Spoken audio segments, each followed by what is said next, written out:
running the water tomorrow? And secondly, for Sia, how confident are you personally that you're match fit, having had that time in isolation and so little rugby for the Boks over the last 20 months or so?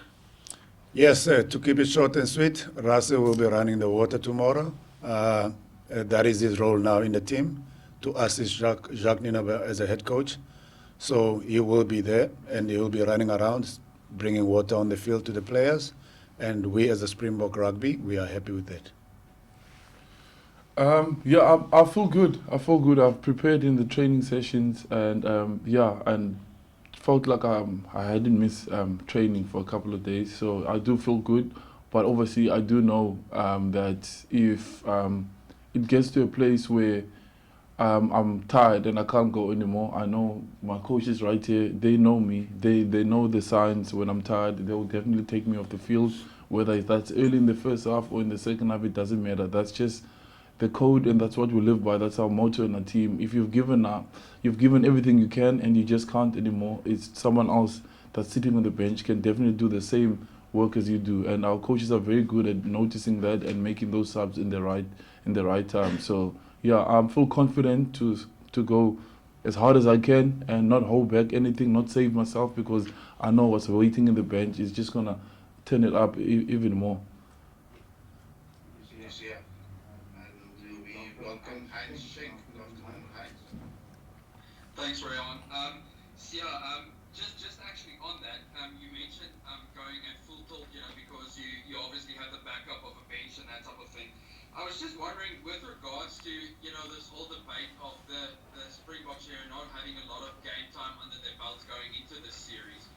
Um, there's been a lot of talk that Argentina gave all teams that are underprepared a bit of inspiration last year in their rugby championship, but what they've also mentioned is that obviously they burnt out almost a bit. They didn't win a game again after the rugby championships and stuff. So I was just wondering, there hasn't been any talk, of you guys just like doing this in a measured way. You guys are going to go out full out and not worry about, the consequences that might, come in the later tests and that type of thing.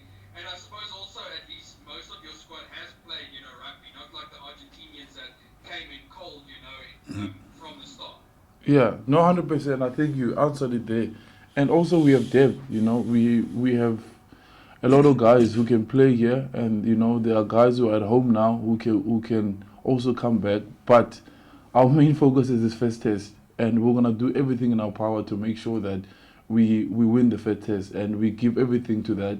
And the second one, we worry about that when the final whistle goes. So we're not gonna worry about the future tests, because this is a big series. It's not gonna come another 12 years, so, and most of us will not get this opportunity again. So we don't have the privilege to be thinking about we're worrying about the championship or anything like that, or even the second test match. We worry about this first one, and what happens after that. If guys are burning out, someone else will come back, and it's an opportunity for someone else. And that's why we work as hard as we can, and we prepare each other, and we make sure everybody knows what to do, just in case if someone falls out, someone else will just fit in. Yes, yeah. And Nathan, you next. Nate. Thanks very much. Ray. Thanks, Ray. I've got two questions. One for Stick, obviously in this course, and then one for Sia in English. Sia, Reynard Alston spoke about roles during the week, and he said he'd probably go on as a 6 or 7. On the other side, the Lions have named two open top flankers in their 23, which would give clear signals of a tough breakdown batter from both sides. Dwayne did a good job in complimenting you in this department. Now my question is to you, Sia. All coaches spoke about roles. What would your role be for this game? It hasn't changed. My role has always been the same. Make sure I look after our breakdown, and we've got natural fetchers in our team. We have guys that can put their hands in the breakdown, and when the opportunity presents itself, I put my hand in too. But yeah, we have guys in the team that can actually go in the breakdown. Some of them are not the loose forwards. They play in other positions. But my most important thing is to make sure I tackle, secure our own breakdown, and put pressure on their breakdown too. So, and PT the same. He's a hard guy. He'll get us forward momentum. He'll make the big tackles, and he's a workhorse. We've got Sos who can go all day long too. So we all have our roles, and nothing has changed for me. Same role as I played in the World Cup or against Georgia.